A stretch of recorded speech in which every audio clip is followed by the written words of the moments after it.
سڵاو ئەم کاتتان باش بەخێربێنەوە بۆ بەرنامەی کورد کۆنەکشن. ئەمڕۆ دووشەمە هەشتی بەیانیە لە واشنگتن. من هێرۆ زەنگەنا لەگەڵتاندا دەبم. دەم باش ئەس دەخیلێشەمەوە دە بەرنامە ئیرۆدا هێشتا ئەم بیرەوەریە 30 ساڵیا بەشی کوردیە دەنگی ئەمریکا دیکن گەلو ئەم چ ژێ نو هەڵبژارتنە ئێمانوێل ماکرۆن بۆ گەڕاکە دووەمیە سەرۆکاتیا فەرەنسا تێدگەهن. هەتا کۆتایی بەرنامە لەگەڵماندا بمێنەوە بۆ بینینی کۆمەڵێک راپۆرتی جوانیش.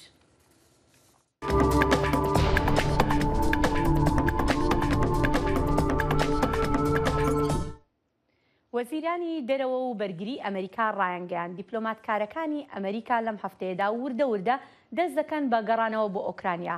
ئەمەش لە کاتێکدایە لە میانەی یەکەم سەردانی کاتی جەنگیاندا بۆ کیف 700 میلیۆن دلار یارمەتی سەربازیان بۆ ئەو وڵاتە ڕاگەیاند. ئەم سەردانەی ئانتنی بلینکن و لۆید ئۆستن کە پاش ئەوەی خەڵکی ئۆکرانیان بەجێهێشت ئەوجا ئەمریکا پشتڕاستی کردەوە لە کاتێکدایە کە هێرشە داگیرکاریەکانی رووسیا لە ئۆکرانیا پێ لە سێهەم مانگی دەنێت و هەزاران کەس بەهۆی ئەو هێرشانە کوژراون و ملیۆنان کەسیش ئاوارە بوون. پێشتی سەردانا کیف پایتەختی ئۆکراینە وەزیری دەرڤەیە ئەمریکا ئانتۆنی بلینکن گوت رووسیا شکست ئینا دە ئارمانجا خۆیان شەڕ ئۆکراینەدا و ئۆکراینە سەردەکەوە. سەردانا بلینکن و وەزیری بەڕەوانێ لوید ئاستن یا ئاستی هەری بلندا کاربەدەستێن ئەمریکی بوو بوو دەمێ رووسیا دەست بە شەڕی داگیرکردنا ئۆکراینیا کری. وان گۆتا سەرۆکی ئۆکراینی ڤڵادیمیر زەلەنسکی و ڕاوێژکاری نوێی ژیک و ئەمریکا دێ پتر ژێ 300 میلیۆن دلاران ئالیکاریە چەکداری و بدا و هەروەساژی رازی بووە باێ 165 میلیۆن دلاران چەک و لە بلخانەیە بفرۆشە ئۆکراینە. وەزیری بەڕەوانیا ئەمریکا گوت ئۆکراینە وێ سەر بکەوە ئەگەر باش چەککری بە و پشتەوانیا ڕاست و درست ژێڕە هەبە. ئەو سێ دەمژبێران بە سەرۆک و ڕایەدارن ئۆکراینە چڤیان. سەرۆکی ئەمریکا جۆ بایدن دەست دەکاتەوە بە پرۆسەی گەڕانەوە بۆ کۆکردنەوەی کۆمەکی سیاسی لە کاتێکدا کۆتوبەندەکانی کۆرۆنا کە کۆڕ و کۆبوونەوەی جەماوەری سنووردار کردبوو کەمتر بۆتەوە. توانەکانی سەرۆک بۆ کۆکردنەوەی کۆمەکی دارایی سیاسی زۆر گرنگە بە تایبەتی بۆ پارتێکی کە ڕوبەڕووی ئاستەنگێکی زۆر دەبێتەوە بۆ هێشتنەوەی زۆرینە لە ئەنجومەنی نوێنەران و سیناتدا. سەرۆک بایدن لە شاری ئۆریگەنی وڵایەتی واشنگتنەوە بۆ یەکەم جار کۆبوونەوەی جەماوەری بۆ کۆکردنەوەی کۆمەک هەڵبژارد لە ساڵی 2020دا بە زۆرینەیەکی بەرچاو لە ویلایەتەدا سەرکەوتنی بەدەستهێنا کە بەشێکی زۆری دانیشتوانی تیشکیان پاراستنی ژینگەیە. دەنگی ئەمریکا سەرچاوەی متمانە پێکراوی هەواڵ و زانیاری.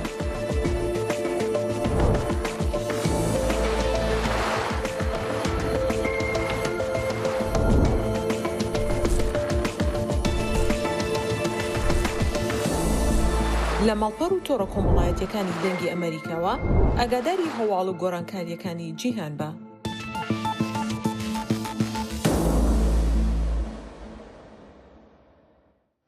بەڵێ ئازان هەروەکو لە سەرەتای بەرنامەکەش ڕامانگەیان بەردەوام دەبین لەسەر ڕووماڵکردنی یادی 30 ساڵەی بەشی کوردی دەنگی ئەمریکا کە دوێنێ بوو. ڕاستە هێر و یەکژی کارمەندین کو لە دەستپێکێک هاتی بەشی کوردی دەنگی ئەمریکا دەست بە کار بووی حەیدەر کەریمە و حەیدەرژی ئەم دەزانین یەکیش کارمەندین دەستپێکی وەکی مەگوتی و تشتێ خۆشیوی ئەوە یادگاری سەیر و سەمەر شۆک و دیبێژن دیگەلوێنە نەها ئەو دەگەلمەیە حەیدەر ڕۆژ باش حەز دەکەم ئەگەر شمە ڕەبێژی کو تشتێ خۆش بیراتە تێلڤان ڕۆژان بیرەوەریا 30 ساڵیا دامەزراندنە بەشی کوردی دەنگی ئەمریکا چنە؟ زۆر سپاس دەخی لە پێشدا حەز دەکەم بە بۆنەی 30 ساڵەی یادی دامەزراندنی بەشی کوردی دەنگی ئەمریکا پیرۆزبایی لە بینەران و جۆگرانی بەشی کوردی دەنگی ئەمریکا و هەروە هاوکارانم بکەم. دەخیل زۆر شت هەیە لەو ماوەی 30 ساڵە کە ڕوویداوە بە تایبەتی لە سەرەتای ساڵانی ئەوەلی کە بەرنامەمان هەبوو بەرنامەی نامەی جۆگرانمان هەبوو هەندێک شت ڕوویدا یەکێک لە بەرنامەکان بەرنامەی نامەی جۆگران یەکێک لە با بڵێن جۆگران ئەو کاتە پەیامێکی دەنجی بەجێهێشت بوو لە ئیسرائیلەوە بوو کچێک بوو ژنێک بوو وتی من کوردێکی جوومە خەڵکی قەڵات زێمە بەڵام ئێستا لە ساڵی 1958ەوە لە ئیسرائیل ئەژێن بەڵام بەو شەوەی کە ئەو ماوەی ئەو لەوێ بوو بە کوردێکی زۆر پەتی ینی زۆر پەتی و جوان قسەیە کرد و زۆری کە قسەیە کرد بە گریانەوە ئەیوە دەبم حەزم لێ جۆم لە کوردی بێت بەشی کوردی بێتن ئەمە یەکێک بوو یەکێکی تریش ئەوە لە کاتی با بڵێن لەگەڵ عومەرزەیە بەرنمەیەکمان هەبوو بەرنامە عومەرزەی میوانی بەرنمەکەم بوو باسی شاری پردێمان دەکرد عومەرزەی باسی ئەوەی کردوتی پردێ وەکو سەبەتەی نانی دەشتی دزەیەتی بووە بۆ ینی دزەیەکان بەڵام ئەوەندە باسی کرد مەتحی کرد و زۆر باسمان کرد لە بەرنمەکە ئیتر یەکێک نامەی نردبووتی بەو شێوە باسی پردێتان کرد وامزانی باسی پاریسەکەن ئەمە یەکێک لەوانە بوو بەڵێ حیدر گەلەکن بیرامژی گەلک تێدرم تایبەتی من و تەرگال لە هێرۆخان مەگەلک بیرەوەریت هەینا ئەوەی هێرۆخانیش خۆ دەزانی لە من و هێرۆخان ڕۆژێک هەواڵ بوون لە هەواڵەکانە لە ئۆفیس دانیشتبوون لە بیرمان چوو بوو دقەیەک ما بوو ئینەکەش استودیۆکەش دوور بوو لێمە ئیتر بەپەلە من و ئەو ڕاما کرد بچین هەواڵ بخوێنەوە کە دانیشتین نەفەسمان نەبوو من دەم تۆ بخوێنەوە ئەوی تۆ بخوێنەوە کامێرە ئەینەکەش ئەو کاتەش ڕاستەوخۆ بوو ئەمەیەکی لە یان زۆر جاش ناوەکان ناوی سەیر و سەمەر دەمان ناوەکان ناوێ باسەکەم ناتوانانی کۆنتڕۆلی خۆت بکەین پێ دەکەین بەڵام کاک حیدر دەویست داوا لە تۆ بکەم وەکو سەرنووسەری کاتی بەشی کوردی هیوا و ئاواتت چییە بۆ کاری داهاتووی ئێمە؟ وەڵی هیواماتوم ئەوەیە کە بینەران و جێگران متمانیان زیاتر بە ئێمە بێ بە تایبەتی ئێستا ئەرکمان زۆر سەخت بووە خۆ دەزانی پێشکەوتنی تەکنۆلۆژی ئەو هەموو دەستگانە پێیا بووە تویتەر و فەیسبوک و ئەنستاگرام ئەوانە هەپەیە بۆ خەڵک شتی بەپەلە و شتی ڕاستی ئەوێتن لەبەرەوە ئێمە کاری ئێمە زۆر سەخت بووە لەو بوارەشدا لە بواری با بڵێن دیجیتالتی مشتیوە هاوکارێکی باشمان هەیە کە کاکشوانە بەڕاستی بەرنمەکانی زۆر پێشخستوانی کارێکی وای کردووە بەرنامەکەمان پێش بکەوێ و متمانەی خەڵک بە بەشی کوردی دەنجی ئەمریکا هەبێتن هیوادارم ئەمە زیاد بێتن و بتوانێت ئێمە خۆشمانیش بەرنامەی تەلەڤیزیۆنی خۆشمان هەبێتن سەتەلایتمان هەبێتن وەکو دەستگاکانی تر بتوانین هەر نەبێ سەعاتێک 2 سەعات ڕاستەوخۆ بۆ بینەرانمان بڵاو بکەینەوە و ئیتر ئەمە ئاواتێمناتر هیوادارم بینەرانیش بە ئێمە ڕازی بن متمانیان زیاتر بێ ئێمە هەڵبەت ئەرکی یەکەم ئەوەیە کە بینەر لە ئێمە ڕازی بێ و جێگەری دەنگی ئەمریکا ڕازی بێ سوپاس حیدەر سپاس بەڵێ دەخیل بێگومان یادەوەرەکان زۆرن بەڵام باسی لە گرنگی بەشی کوردی دەنگی ئەمریکاش بکەین لە شەڕی داعشدا بەشی کوردی دەنگی ئەمریکا گرنگێکی زۆری هەبوو لە شەڕی داعشدا لە ڕۆماڵکردنی شەڕەکە بە تایبەتی لە سووریا باڵی زانا عمەر یەک ژوان ڕۆژنامەڤانە بوو هێرتت زانیک و بە تایبەتیژی بۆ ڕووماڵکردنا ڕوودانین شەڕی داعش لە سووریا یعنی ئەو ژمارە گەلکی ئەو تشتە گرنگ بوونەها کاک زانا راپۆرتێک ئامادەکردە لێ لە بیرەوەریە 30 ساڵیان پێک تەماشە بکەن ئەف 30 ساڵن دەرباس دەبێت لەسەر وەشانە بەشی کوردی یا دەنگی ئەمریکای دەهەیاما 30 ساڵان gelek bernameyên cûr bi cûr bi zimanê Kurdî weşan kir û hîn berdewam e gotdikarî bû rewşa Kurdan û cîhanê bi zimanê Kurdî veku hezîne guhdar û şopîneran li herêmên Kurdên Sûriyê dengê Amerîka dikarî bû mijarên girêdayî çand huner civak siyaset biraya giştiya Amerîka û cîhanê re parve bike endamê rêveberiya rojnameya ronahî rojnamevan Abdurrahman Mihemed dibêje weke destgeheke cîhanî bi zimanê Kurdî dengê Amerîka duwarê danasîna rewşa Kurdan de bi cîhanê re û danasîna bûyerên cîhanê bi zimanê Kurdî ji bo Kurdan roleke giring nîşanda. Karî hetanî astekî başî rola xwe di gihiştina Kurda di nav xwe jî bike û hem dengê Kurda jî bigîne cîhanê jî û tiştê gul cîhanê jî qewme bigîne milletê Kurd goş wê çeperê derkeve ew çepera got em bêjin ya ragihandinê yanî karî bû hetanî astekî baş rolekê bilîz. Dengê Amerîka di van çend salên dawî de bi baldarî rewşa Kurdên Sûriyê û şerê li dijî terorê şopand nemaze şerê dijî Daişê. Rojnamevan Hejar Es-Seyyid dibêje hebûna dengê Amerîka li herêmên Kurdên Sûriyê pir giring e. Dengê Amerîka him bû dengê qurbaniyên şer him jî li hengiya şervanên Kurda ve guhezî cîhanê. دەستگاها دەنگی ئەمریکا جیدەرە گەلێکی گرنگ بوو شەڕی دژی داعشی و دەنگی قوربانیان لەسەر دەستی ڕێخستنا تەرۆریست گرنگە ئەو بووگۆ دەنگی ئەمریکا بخوا نێزیکی بریارە ئەمریکی بوو ji ber vêyekê hebûna wê li vê deverê gelekî giring bû ji milletê Kurd re. Li aliyekî din şopînerên rewşa rojnamegeriyê bawer dikin got pişka Kurdî ya dengê Amerîka nirxên rojnamegeriyê parast û bû dibistaneke ji bo hemû destgehên bi zimanê Kurdî kar dikin.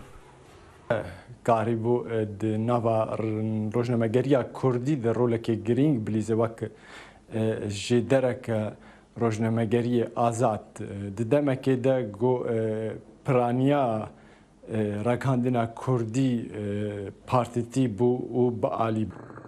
Hêjaya gotineye got dengê Amerîka mezintirîn destgeha nûçevanî ya multîmîdyaya Amerîkî ye got bi 45 zimanan weşanê dike di nav de zimanê Kurdî. Rojnamevanên wiha her roj ji xwe re dikin armanc got bi karên xwe nirxên medyaya azad ji cîhanê re nîşan bidin. Dengê Amerîka ragihandineke azad giring e. Zana Umer dengê Amerîka Qamişlo.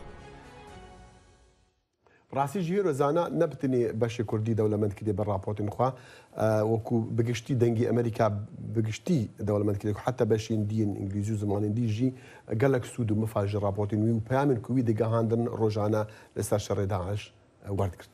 بەڵێ با بچینە لای یەکێک لە هاوکارەکانی ترمان کە باز لە ئەزمموی خۆی بکات. بەڵێ ئازیزان جانی دیلانش یەکێک لەو هاوکارانەیە کە لە سەرەتای کارکردنم لێرە کە هاتم جانی دیلانم ناسی و ئێستا دەمەوێت باسێک لە ئەزمموی خۆی بکات لە دەنگی ئەمریکا. جانی ئەم کاتت باش؟ ژیانت باش؟ سپاس.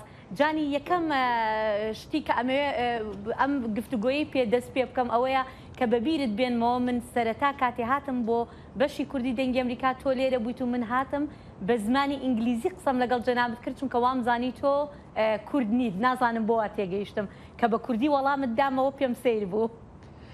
بەڵێ هێرۆ زۆر جار چونکە بگرن ناوەکەمیش جانی ئەم ناوام لە دایکەوە ناوم لراوە جانی واتای گیان جانی من. بەڵێ ڕاستە تو ئازانم وەکو سامیگەتە هەبوو بەرامبەری من وتە دەمە چ جۆرە کەسێکە خۆی بە هەر نەزانن بەڵام دوایی بۆ دەرکەوت کە کابرایکی خاکی و سادەم. بەڵێ جانی توانی باسێک لە ئەزمموی کارکردنی خۆت بکەی لە بەشی کوردی دەنگی ئەمریکا بۆمان؟ بەڵێ هێرۆ ئەزانین من لە کالیفۆرنیاوە بە پێشینە و ڕابردوویەکەوە هاتم کە ساڵەها لەوە لێ تەلەڤیزیۆنێکی خۆجەیی بە هاوکاری چەند برادێک کارمان دەکرد و هەروەها لە ناو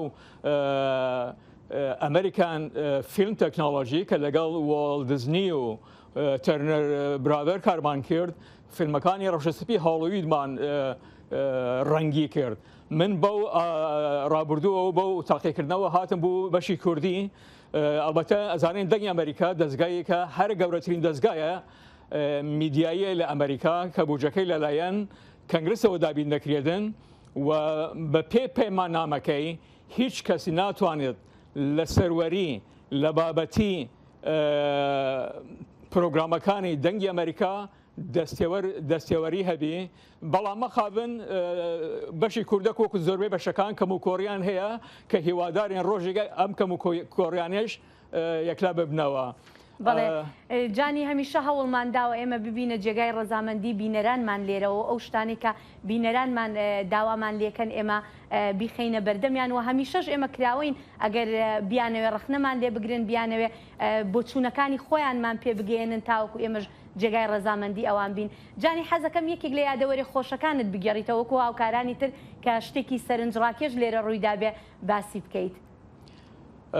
بەخوازانیت 20 ساڵ کارکردن بیرەوەری زۆر هەیە بەڵام چی بڵێم یەکی لە بیرەوەریەکان چەند ڕۆژ چەند مانگ لەمەوە پێش من و کاک حەیدەر و کاک فەرهاد لە ئستودیۆکە بووین.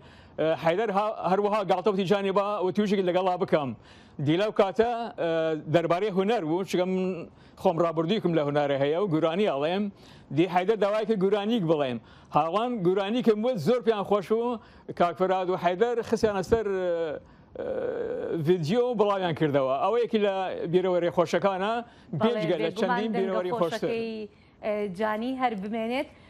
زۆر سپاس هاوکارمان جانی دیلان. هەروژی ڕۆژێکی شاد.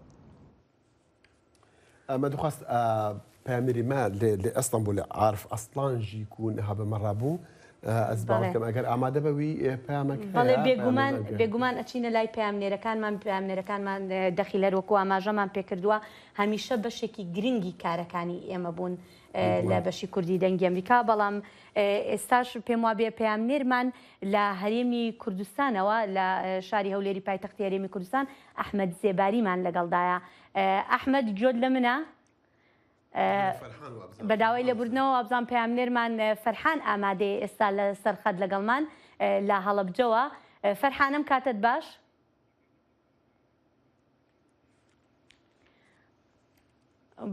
بەڵێ هێشتا وا دیارە پامنێرەکانمان ئامادە نین لەگەڵماندا بن دیارە کێشەی با بڵێن وەرگرتنی پامنێرەکانمانەیە لەم کاتێک کێشێکی تەکنیکیە بەڵام پێش ئەوە دەچینە راپۆرتێکی تر هەنگاوەکانی پێکهێنانی حکوومەتی عێراق و دابەشبوونی کورد لە نێوان هاوپەیمانانی سێقۆڵی و چوارچێوەی هەماهەنگی تا ڕادەیەکی زۆر پرۆسەی پێکهێنانی حکوومەتی لە عێراق پەکخستووە.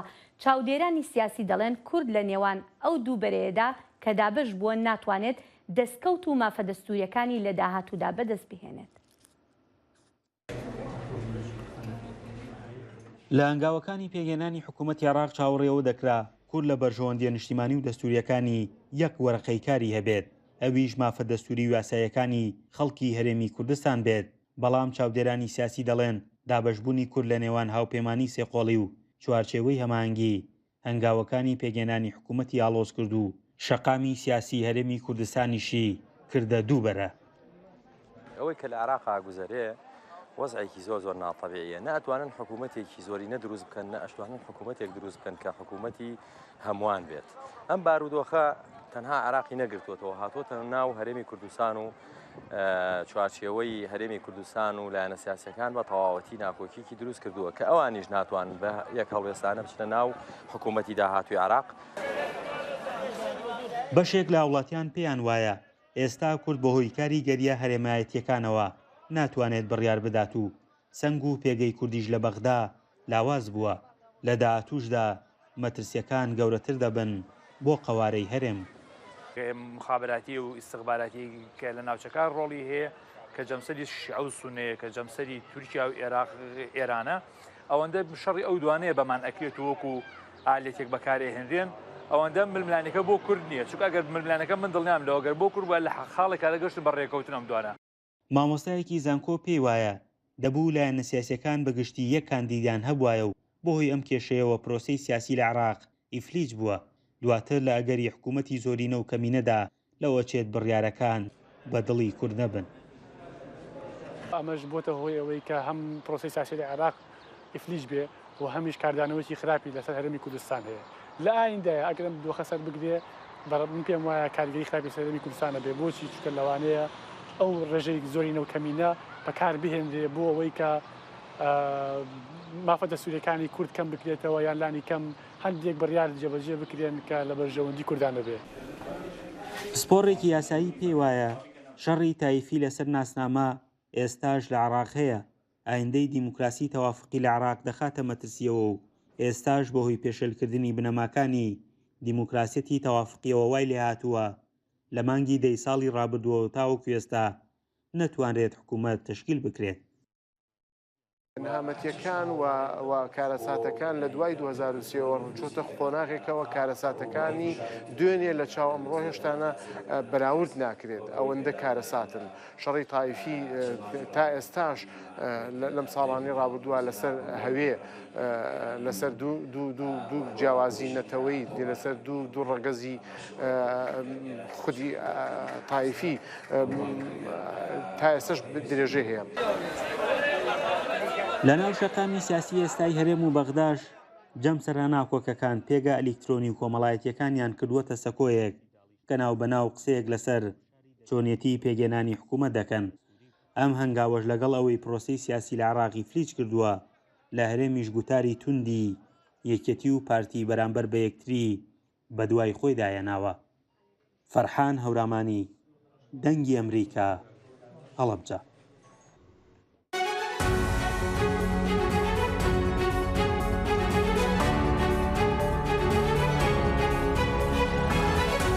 واشنطن بەرنمەیەکی هەفتانەیە لە بەشی کوردی دەنگی ئەمریکاوە ئامادە و پێشکەش دەکرێت. من بەڵێن ساڵح هەموو ڕۆژانێکی هەینی لەگەڵ پسپۆڕاندا تاوتوێی گەرموگورترین بابەتی ڕۆژ دەکەین لە پەیوەندی بە سیاسەتی دەرەوەی ئەمریکاوە.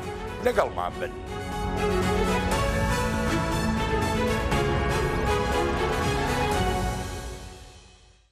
هێرۆ دیارە پێیانێرین مە لە هەولێر و لە باژارن دیژی ئەستانبولی جواب بزانم ئامادە نەژک و بەیامین خوا بە بیرەوەریاسی ساڵیا دامەزراندنە بەشی کوردی دەنگی ئەمریکا ڕابگەێنن بەڵێ دەچینە لای پاملێرمان ئەحمەد زێباری لە هەولێری پایتەختی هەرێمی کوردستانی عێراق.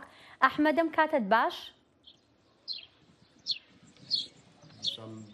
دیسان وا دیارە پاملێرمان عارف لەوەیە. عارف ئەم دەبێتە خۆش؟ دەم باش دەم باش عارف فەرموو ئەگەر پامێکتە هەیە بیرەوەریاسی ساڵیا دامەزراندنە دەنگی ئەمریکا تشمانە بیژی تە چ هیڤی هەیە ئەم گۆداریلتە دکن دەخیلەوە چێ خەتەکەی پامنێرەکان خاو بێ چونکە بە ڕێگای ئینتەرنێت وەریەگرین کێشیان هەبێ لەوێەوە بۆیە نازانین ئێستا کام لەم پامنێرەکانمان لەسەر خەتن وابزان عارف دیارە دەرهێنەر ئاگادار مکاتەوە کە عارف ئەسڵان لەسەر خەتا. عارف پامێتە چییە؟ فەرمووم گۆداریلتە دکن. بەڵێ سەردا دامەزراندنا دەنگی ئەمریکا یا سر ساڵان بۆ هەمە بنێرێن هێژا پیرۆز دکم. ئەجێ 2018 ڤر بە دەنگی ئەمریکا لە باژارێ وانێ و هەرەما سەرحەدێ دخەبتم. لەوێ دەرێ گەشەدانên ku pêş dikevin mijarên siyasî, aborî, çandî, kulturî û mijarên saxlemiyê tînim ser ekranên dengê Amerîka. Hêvîdarim dengê temaşavanê me bi razî ne. Bajarê Wanê ji ber ku ji bo Kurdan gelek cihekê girîng e û divê li gor fikrê me divê zêdetir were bişopandin bê nûçewan bên çêkirin û zêdetir li ser ekranên dengê Amerîka were dîtin. Ev bernama nû ya Connection jî ji bo vê derfetê ji bo vê van tiştek pir baş e. Em zêdetir geşedanên herî dawî bi vê rêyê bi vê bernamê bigihînin temaşevanên me. Wek gotin bajarê Wanê her wiha li ser sînorê Îranê ye û bajarê Kurda ye û pir geşedanên girîng ku gelê Kurd alaqedar dike hene û bi vê yekê ev mijarên siyasî bi raportan tînin ser ekranên dengê Amerîka. Hêvîdarim temaşevanên dengê Amerîka jî ji karûbarê me razî bin. Belê Arif gelkî spas te got wanê giringa ji bo me rast e giringa lê nebitinî giringa wanê bajarekî gelkî ciwan jî raportê tem gelkî kêfxweşin bi wan taybet jî demê di behsê siruştî û tiştê giştiyê ku jiyana xelkê herêmê dikî gelkî spas ji bo karê te. سپاس عارف دەچینە لای پامنێرمان ئەحمەد زێباری ئێستا. ئەحمەدم کاتت باش؟ زۆر سپاس سەم کاتی ئێوەش باش. زۆر سپاس. ئەحمەد تۆ چیت هەیە بۆ ئەمڕۆ؟ زۆر سپاس هێرۆ یادی دامەزراندنی 30 ساڵی بەشی کوردی دەنگی ئەمریکا لە تۆ کاک دەخیل و سەرجەم کارمەندان و بەڕێوەبەر و سەرپەرشتیارانی بەشی کوردی و بەتایبەتیش بینەرانی دەنگی ئەمریکا پیرۆز دەکەم. هێرۆخان من ئێستا کە لە هەولێر ناوەندی بڕیاری سیاسیە بڕیاری ئابووریە کۆمەڵایەتیە وەرزشیە هونەریە بە هەمان شێوە ئێمە پێویستە لەمە و پاش بە شێوازێکی باشتر بینە خزمەتی بینارانمان لە دەنگی ئەمریکا راپۆرت و بەدواداچوونی ورد لەسەر سەرجەم کێشەکانی خەڵک بکەین. ئێمە گرنگتریشت کە لە هەولێر ئیشمان لەسەر لە ماوەکانی ڕابردوودا پرسی ئازادی بیرۆڕا بوو پرسی ژنان بوو لەپاڵ پرسە سیاسیەکان. ئێمە خەڵکێکی زۆر کاتێک دەستگیر کران دەستگیرکراوانی بادینان کە ڕاگیران ئێمە بەدوادارچوومان لەسەری کرد لە پێش دادگا لەگەڵ ئەوان بووین ڕای ئەوان. ئێمە هەر مەبەستمانە ڕای جیاواز وەربگرین مەبەستمانە ینی ڕای حکوومەتی هەرێمی کوردستان ڕای دەسەڵات ڕای هەموو لایەک وەربگرین. هێرۆ ئێمە لەمە پاش کە لە NRT بەرنامەکانمان ڕۆژانە هەفتەی 5 ڕۆژ ڕۆژانە کاتژمێر 3 تا 50 خۆلاک دوای نیوەڕۆ پەخش دەکرێت. ئێمە پێویستە بەدواداچوونی ورتر بکەین. هێرۆ زۆر من پێویستە ئەو سەرنجی بینی و ڕحنانی کە هەش بوون ئەوانش بگین. بەڵێ زۆر بە کورتی ئەحمەد قسەکە تەواوکە. ئەحمەد زێباری پۆرت و بەدوادە چوونە وەرزشەکان زیاتر بکرێن بەڵێ بەڵێ زۆر سپاس بۆ کاتەکە ئەحمەد لەگەڵماندا بووی لە هەولێرەوە هیوادارم بەردەوام بی سپاس دەکەم. پشتی دابڕێکی دێمە چەند بابەت دی هەبن جوانەژی هەلبژاتنی سەرۆکاتی ئەمریکا و دێمە هەفپەیڤینە کە باکانی ئەو هەلبژاتن و نووسن و هەلبژاتنە سەرۆک ماکرۆن چ دیگەهینە دیگەل چەند بابەتین دیین سیر ڕەنگە بەڵێ بەڵام بێگومان پاش ناوبڕێک دێنەوە لاتان. زایڵی داهێنان بەرنامەیەکی فەرهەنگی و هونەری بەشی کوردی دەنگی ئەمریکا. من ئاسۆ جەبار لە واشنگتن دیسیەوە هەردوو هەفتە جارێک دەبمە میوانی ماڵەکانتان لەگەڵمان.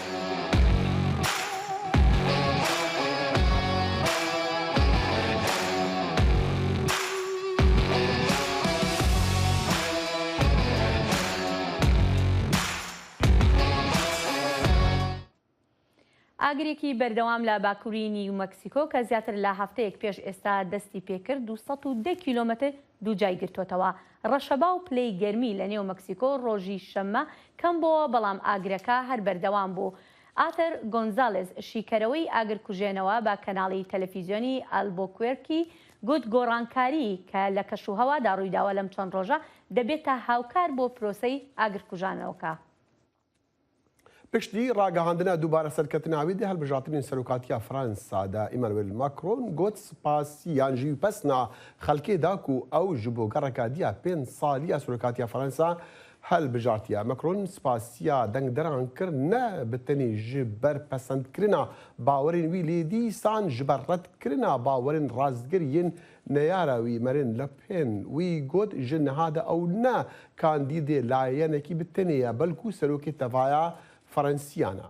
سەرکەوتنا wî ya doh yekşemê di helbijartinan da gelekî bi sanahî bû. Wî got jî 5 salên dahatî qonaxek nû ye. Gelo cudahiya wê qonaxan û ji 5 salên derbasbûyên serokatiya wî wê çawa be bi mera ji Parîsê Kadir Pîre. Yan Kadir Pîrê bibûrin rêveberê rêxistiya Kurd bê Sunûr. کوڕی پیرێ ئەم دخواست سپاسیاتە بکەم ji بۆ بەشدارێتە بمەڕا بەریهار تشتی و تشمەڕا بێژیکانی ئەو قۆناغیانی ئەو قۆناغ وێ چاوا بە و جوداهی ئەوێ قۆناغی وێ چاوا بە ژیانە فەرەنسیاندا. سلااو و ڕێز ji بۆ te û temaşevanan te ve niha jî min nas kir salvegerandina wê sihiyê ez pîroz dikim û serkeftin dixwazim û hîn jî tim hûn bêtir bi pêş bin û karê xwe bi pêş xin. براستی دیوان انتخاباتی فرانسایی گبو ماکرون تشکی باش کرد که جارا دوایت دی پشتی که مثلا 7 ساله آنین 5 ساله مثلا سروکاتیا فرانسا دموینا یکمین ایگ ماکرون جارا دوا دردکه فرانسیا فهم کرد برا حوجه کسی که وک ماکرون جبرگ تشتێک ماکرۆن di 5 salê çûyî dixwest îro giringiya wê na bêtir ji Fransiyar jî hem ji Ewropiyar jî hat xuyanîkirin divê mesela şerê Ukrayna de ji ber di cara yekê de Makron eşkere digo divê hêzek Ewropî a aborî xurt hebe hember wê na jî ji bo hêzek eskerî û parastina a Ewropa gelkî xurt hebe serbixwe bi girêdayî Ewropiya be yanî belki eşkere nekir dixwest ji dervî NATO gelek cara jî anî ser ziman NATO niha wek kesekî razayî hêdî dimrê ew wî şexî jî ji bo taybet ji bo dewleta dagirker a Tirk wextê gava mesela dagirkerla Eprîn û girê Spîwan eşkere goçekê NATO ne ji bo NATO ne ji bo Ewropa tên bikar. كاكاد بتخوش اشترط بيجم كوري بيري از قالك حزبين علي نورمال اوكي ده باشا الزعلم يعني دميكو هالبجاتنا وكامبين هالبجاتنا مدبيستكو حتى اوروبي قالك رازينا جبيرو بوچونين ماكرون كو اوروبي بشتاخو بخو قرن بكن شناكو بشتاخو بروسيا قرن بكن من دخواست از باوريات ورقم مثل مثلا كو نيارا ماكرون خانم لبن قالك ديجي بنابرايا قالك ديجي مسلمان آيا سەرکەوتنا مەکرۆن چ دیگەهینە جوانڕە؟ يعني لوبين دي مثلا برنامج خوي هالبجارتين التجارة هات جوهرتن بري انتخابات دي جارة يكمين جبو ماكرون لوبين دركتن اي بيش ب 28 ب 26 لوبين بيشتي دي سخو جوهر بري وي صورتي خو بكسكي ايج يعني ايه شربا حجاب داتين بوار قلتو انه ام بهبر الجيان بكن باش وناجي جبو قدنقا بتر بقري رسمي قرار كرقو انه ازي حتى مثلا حجاب لجعداجي بكم قدغه اما مثلا بروبليمك فرما زنبا بري حر تشتيش خلاف مثلا هجمارا بنابر دنيا قلبيدكي كورجي جناب وانا 5 مليون مسلمان لفرنسا بتر بهنكي جيان دكن وقت قابا في مثلا فوراري مثلا حجابي منع بك براستي وبروبليمك فرمزن وق بريز ماكرون جو شر نافقي ودركبه انها بنابرا راو كسي بياني ايجل فرنسا جيان دكن بر حديبو بر كيف كرنج مارين لوبين درنكت لي تشتك لفر هي براستي جرينج كمرشو بي باب سر يعني دماغ لوبين تشلو ددواتين جدسبيك جارا اول او بيستو شاراتين إريك زمور إيج وق فاشيست حسيب يعني نبس تاني إنه شوفينية يانجي جاليه وقت بي راستي نا زيدي لوبين بخوي أوجي حفتا بيني قلت بعد سر أفق سيويك جملتي فرنسا دي انتخابات أول دي جارة أول دي دنگ بدن وانا جارة دواجي تشلو دتو براستي يعني أبجي بيش دي بجارة بي و يعني وما ترس هابن اي راست حكم بقرن اي راست حكم بقرش زرار نتني لفرنساي لحمو اوروباي والسياسه فرنسيه جيش درفه دهيلي فرنسا يعني فرنسا او سياسه ويش درفه قالك خلكي باور ديك اگر خانو لبين سرنا كبا رنگا دماهيا ويا سياسي بل دي سانجو كي تغوتي مثلا رجايا كو دنگ نها انج هالبجاتن بري نها قالك بلنترا وخانم لبين دي سانجي كاتشا يكجي سياسه مدار النافدار فرنسا يعني افا وببا صدمي هنديكو او جادي بردوام بالسر كار خويان البردوام بالسر بيرو بالوالين خوين كو نهاد هال كامباني دا مديتين يعني دو اشكره كر قلت ذات الوقت مثلا بو نشر ماكرون بخدك شركه تايبت جبرنا مثلا تاني سياسي لوبين وق بابي ويناجي بالصاله ما دخست بيجي كوشكا اليزي لوبينجي عينا دوي خطي دمشي انها نزيك انتخابات او هالبجارتين ندي لفرنسا هاني مثلا تشريعي برلمان او جي و اريك زمورجي دخستن وك جروبك تايبت تشيكن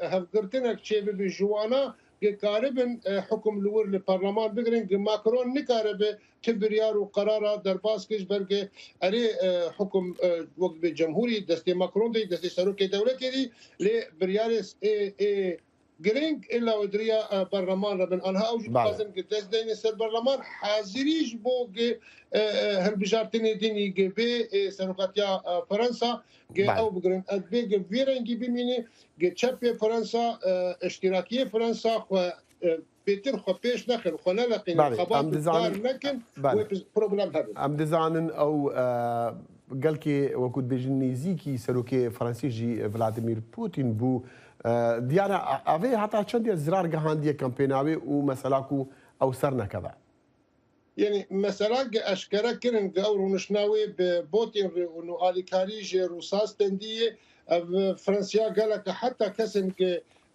بدنگ بون يعني وقت التلفزيون وراق عندنا فرنسي داخل يعني كرن كسن بدنگ بون نتخواستن دنگ خبدن ماكرون جبر مثلا كورونا يك جبر مسألة أو جيلي يلك زري قدر كاتن دمكي ندخل تنجي خبدن ماكرون جبرج دلوبين ديتن وق خيانتك بحقي فرنسا دمك حقي أوروبيا دي شر روس ديجي أوروبيا شر دك وقفالة دخي وأوجي بوارو بني وآليكاريج وادستيني جوي قالك دنج جبوي موقفي دنج ندان لوبين دان ماكرون قال لك اجي نتشون دنگ ندان جبرك مرا بالا خبدي جارا ددوادي قال لك اي نخوس يعني نتخوس بدن ماكرون اللي قد قبولناك اللي خجي بدن وقت مثلا تشابي فرنسا بدن كادار جبولو كيمبو قال كي سباسيات كم كادار بيري بريفا بري ڕێخستیا کورد بێسنوور ژ پاریسی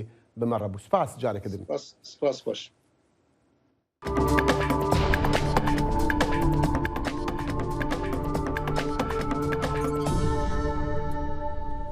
بەڵێ دەخیل دەزانی بێگومان لەم وڵاتانە لە وڵاتەیە گرتوەکانی ئەمریکا و لە زۆربەی وڵاتانی جیهانیش بەو شێوەیە کاتێکە کەسێک پاژماوەیەکی زۆر لە زیندان دەرەچەیانی نێوەندێکی چاکسازی هەیە تا ئەم کەسە ڕاهێنانی پێ بکرێ بۆی تێکەڵ بە کۆمەلگا بکرێتەوە یان شتانژیان لە زیندان دەفەتەیە خۆی فێریشت ئەو بەرنامە لە هەموو وەختە لە هەموو وڵاتانژی هەنە لێک و ببە بەڕاستی دیارە ئەف پێشکەوتنە تەکنۆلۆژی و میدیایە میدیا دیجیتال کاریگەری هەیە لەسەر گۆڕینە دووەڵ زیندانە دەژی و خەڵک ئاگەهدار دەبیانی نە بەشاتی ژە خەڵکی یانژی کەس و کاری زیندانیش بوو نزان چ کەس و کارواتێن دیارە ئەو کاریگەری هەیە و نەهاژی گەلە خەڵک بەلکو سوودێ دەمی زیندانی دیکرێت لەو سوود لەوە بینن بەڵێ و هەروەها لە شاری دوهۆک ڕاهێنانێکی چاکسازی هاوکارە بۆ زیندانیان کەشتی نوێ فێر بن بۆ ئەوەی کە ئەوانیش کاتێک گەڕانەوە بتوانن ژیانی خۆیان بە ئاسانی بەڕێوە بەرن.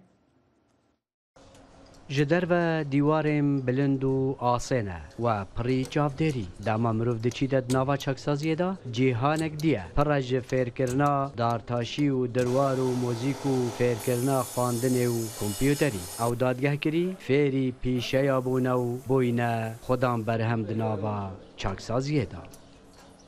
Em wek dadgehgiriya çaksasiya zirka em ku li werşa diringehê kar dikin rojane bo moya hejdem ji mêr em kar dikin û karê me hindî ku çaksasiya mezin şolê dirwarê çi pê divî bit em karê dirwarê dikin û wek dûşek û balîv ku cilkê cilûbergên dadgehkiriya û cilûbergên karmendên daîrê xwe yê çaksaziyê xwe yê nava çaksaziyê de dikene ber xwe me gelek xolên fêrkirina dirwarê vekirîne û gelek dadgehkirî berdestê me fêrî dirwarê bûyne û çaksaziya mezin ve fêrî dirwarê bûyne em hêvî dikin rojekê em derkevin ji vê çaksaziyê û em her serkarê xwe berdewam bîn û karê me jî dartaşiye me melumat hebûn pîtekê ji derve şarazatî me hebû الفيري ام لاوتر شارازابوين بكومكا صالام الفيري ام لاوتر شارازابوين وقت ام شارازابوين ما هندك تيجي قال خوف فيت كيرن وهر كان هر دوسه هي وقت ام دورا فات كاين هندك تنا دفما ام وفيت كاين تشتت صاده يعني بكيك نايد قالك ما شكو دم يكيمه بس وقت در كبيتن الشغل مول خوي طمالي هميو او شيت شارة سلكة باكي لو حكي وكي وينكي وكي ميزاوي بشكت شيت بخو تشيكتن ریوبریا چاکسازی مازنان لی دهوکه نزدیکی 7 ورشین کاری داناند ناوا چاکسازی دا به همی گلو پلوه و 105 زندانی فیری پیشین جورا جور بونه ادوان ورشاندا هندك شي دايجي كيري هنا ناوا چاکسازی دا حزب پیشه کی هیئت نواش سجده کو کار بکت سر هر پیشه کادیه بیتن درواره آسنگریه دارتاشیه ولی هر طریقه برای چکسازیه آمازنال دهو که آسانکاری بوانا جد کردن وکر ناخوالین جورا جور داکو فری وی پیشه بیتن و دم نوا چکسازیه درد که بیتن آزاد بیجی بیوته کسی که کارگر و بردامی بدت وی پیشه و جیان خوب در باز بکتن چاکسازی مازنان لدهو سالا 2008 هاتیا آواکرن و بناو چاکسازی زرکا یا مازنان هاتیا نافکرن و 1500 کس تیدا تینه و حواندن. سلام بالایی دنگ امریکا دهو نافو دنگ بزنین سپی ین انکره لسر آستی جیهانی درکتیه دیارا مویوان بزنان گلکی بقیمتا راپورتا ایوب دمیر ام راپورتا ایوب دمیر ببینن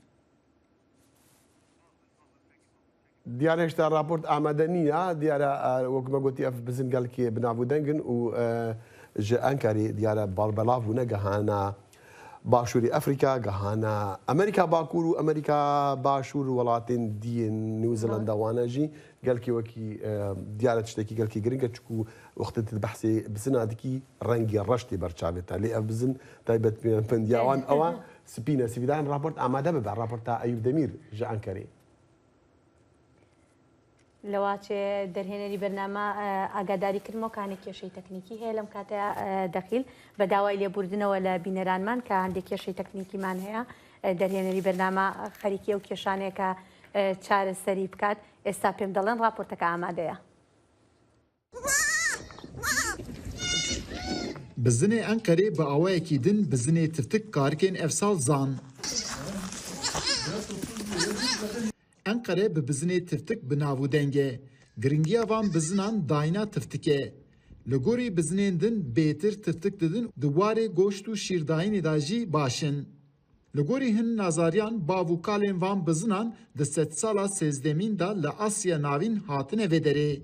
Di nav demê da adapteyî siruşta vê derê bûne û ev şiklê bizina Enqerê pêkanîne. Li deşta Anatoliya Naverast da hemahma li her derî ev bizin têne xwedî kirin. Xeyrî vê derê bizinên Enqerê belavî dinyayê jî bûne.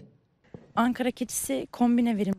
Bizinên Enqerê her zêde li navçeyên Enqerê û li dûrûberê wê têne xwedam kirin. Ev bizine ji Enqerê belave bîne bi Efrîka Başûr û Amerîka û Kanada û New Zealanda û Rusya û Brazîlê jî. Taybetiya van bizine ew e ku gelek hesas in û zî zêde dibin.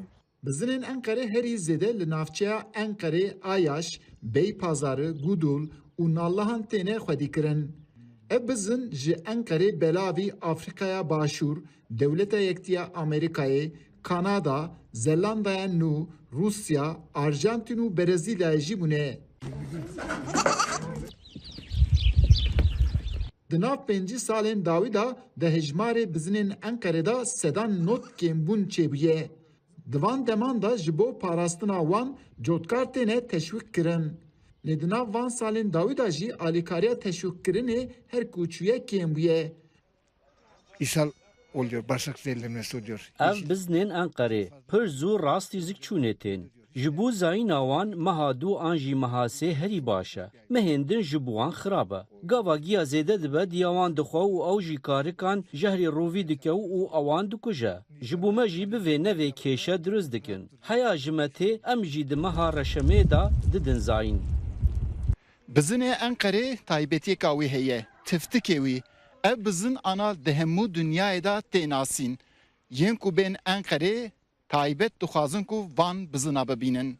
Ana hemû ev bizinana çêlê kirine. Me jî xwast vê rewşê nîşan bidin. Eyûb Demîr, Dengê Amerîka, Enqere. هاوڵاتیەکی شارلزڤیل لە ڤیرجینیا پاش ئەوەی تەمەنی 18 ساڵ بوو بە 32 ساڵ زیندانی سزا درا و دوایی 19 ساڵ بەهۆی ڕەفتاری باشەوە لە زیندان ئازاد کرا. کاتێک کە هاتە دەرەوە لە زیندان ئەو خوێندنی لە زیندان تەواو کردبوو، ئێستاش کار دەکا بۆ هاندانی زیندانەکانی تر و پلاتفۆرمێکی میدیایی تیکتاکی دروست کردووە تاوەکو ئەو کەسانی تری کە لە زیندانن بتوانن بەسەر هاتەکانی خۆیان بگێڕنەوە بۆ خەڵکی. لە ماڵە چکۆلەکەی لە شاری شارلزڤیل مرۆڤێک 19 ساڵی تەمەنی لە زینداندا بەسەر بردووە. لەوەتەی ئازاد کراوە لە ڕێگای تیکتۆکەکەیەوە دەیەوێ ڕەوشی زیندان و گرفتەکانی دەنگی ئەو مرۆڤانەی نابیسترێن بگەیەنێت. Just after my 18th birthday in 2002, I was sentenced to 32 زیندانی کرام لەوێش هەوڵی زۆرمدا تاوەکو وادانرام کە ئاکارەکانم زۆر باش بووە. خوێندم، کاری باشم لەسەر خۆم کرد و بەرەو گۆڕانکاری و توێژینەوە هەوڵمدا کۆمەکی ئەو کەسانش بکەم کە لە چواردەورم بوون. دوای 19 ساڵ بەر لێبوردنی فەرمانڕەوایی ڤیرجینیا کەوتم لەبەرەوەی دەرفەتی دووەمیان دامێ سەر لە نوێ ژیان دەست پێ بکەمەوە. ماڵەکەی ئەوەندە تەنگەبەر و کەل و پەلەکانی زۆر سادەن. تەنانەت کامێراش بە ئاستەم دەجوڵە. ڕۆژانە وەڵامی زۆربەی پرسیارەکانی ئەو خەڵکانە دەداتەوە کە بە دیار چیرۆکەکانی زیندانەوە دەپرسن. گوێبیستی بن چەند بەتەوسەوە باسی خواردنی ژەمێکی چەور دەکات لە سەردەمی ئازادیدا. This buffet that had these like giant chunks of meat and these like giant plates of vegetables and this. چوین بۆ چێشخانەیەکی بۆفێ کە پارچە گۆشتی گەورە و سوورۆکراوم بینی یان شوێنی دیاریکرا و بۆ میوە و سەوزەم بینی کە زیندان بووم یەک لەو شتانی حەزم دەکرد دەستی بۆ بەم بینینی پارچە گۆشتێک بوو یان پارچە مریشکێک. ئەو شتانە نەبوون، خواردنەکانمان هەمووی هاڕدرا و بەسەر یەکدا دروست کرابوون. توندوتیژێ و کاری نایاسایی 19 ساڵی تەمەنی بردووە لای سەیرە خەڵک لە تیکتۆکەکەیەوە بە زۆری بەدوای ئەو پرسیارانەوەن کە بۆنی توندوتیژیان لێ دێت.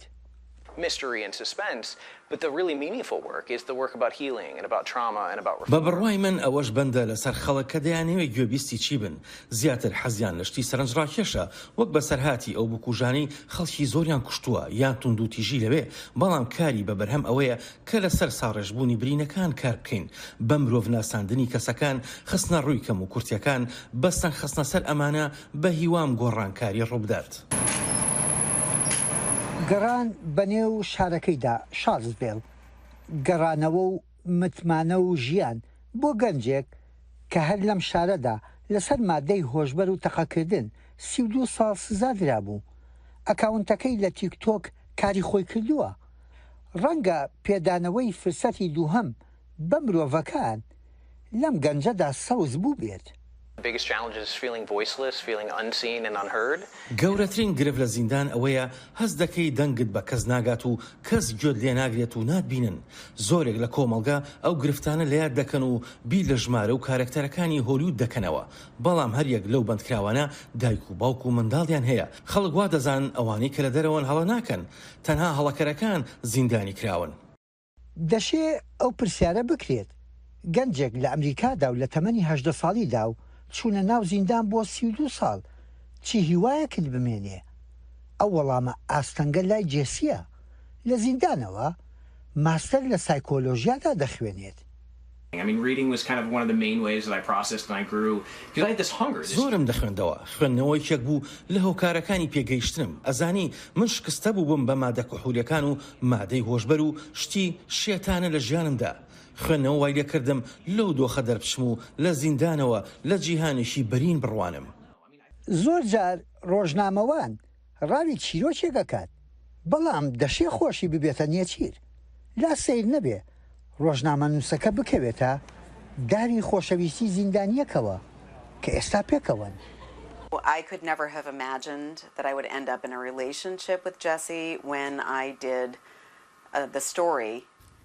کاتێک ستۆریەکم لەسەر زیندان کرد ئەویش یەکێک بوو لە قسەکەرەکان بە دوای کەسێکدا دەگەڕام کە ئەزمموی لەسەر ڕەوشی زیندان هەبێت و لێبوردنی ڤەرجینیاژنەی گرت بێتەوە. زۆر زیرەک بوو لە گەیاندنی زانیاریەکانی بەڵام هەرگیز هیچ خەیاڵێکی دیم لەسەری نەبوو. دوای ساڵێک بەردەوام بیرۆکەی چیرۆکی تری پێدەدام بەڵام ئەو دەمانەی لە تەلەڤیزیۆن نەمابووم تا بیان کەم بە پرۆژە دوای ئەوەی کە خۆم تووشی هەندێک گرفت هاتم توانیم سوود لە ئەزمموی ئەو وەرگرم و کە قسەمان دەکرد زیاتر وەک دوو کەس قسەمان دەکرد بێ ئاوردانەوە لە سفەتی ڕۆژنامەوانیەکەم ڕێنمایەکانی زۆر بەسوود بوون و لە یەکتر زیاتر نزیک بووینەوە. She was going through this crisis and I had grown to really care about her. I mean, I thought of her as a friend. لە دۆخێکی خراپدا بووم وتم هەموو ڕۆژێک 5 خولەک لەگەڵ من بە دوێ قسە دەکەین پاشان ڕۆژانە هەبوو بە 20 بۆ 40 خولەک دوجار ڕۆژانە دوو کاژمێر قسەمان پێکەوە دەکرد تاکو هاتە سەردانیم و بۆ یەکەم جار منی بینی منیش هەمان ئەو هەستەم هەبوو ئێستا پێکەوەین. لە ماڵێکی بچکۆلە و ژیانێکی زۆر سادە بیرکردنەوە لە خەمێکی گشتی لە تیکتۆکەکەیەوە هەواداری زۆرن وەلێ دڵخۆشە بەو نامانەی زیندانیەکان بۆی دەنێرن کە پێی دەڵێن بەردەوام بە و ئێمەش پڕکە لە هیوا. یەحیا بەرزنجی دەنگی ئەمریکا شاری چارلزڤیل ڤێرجینیا.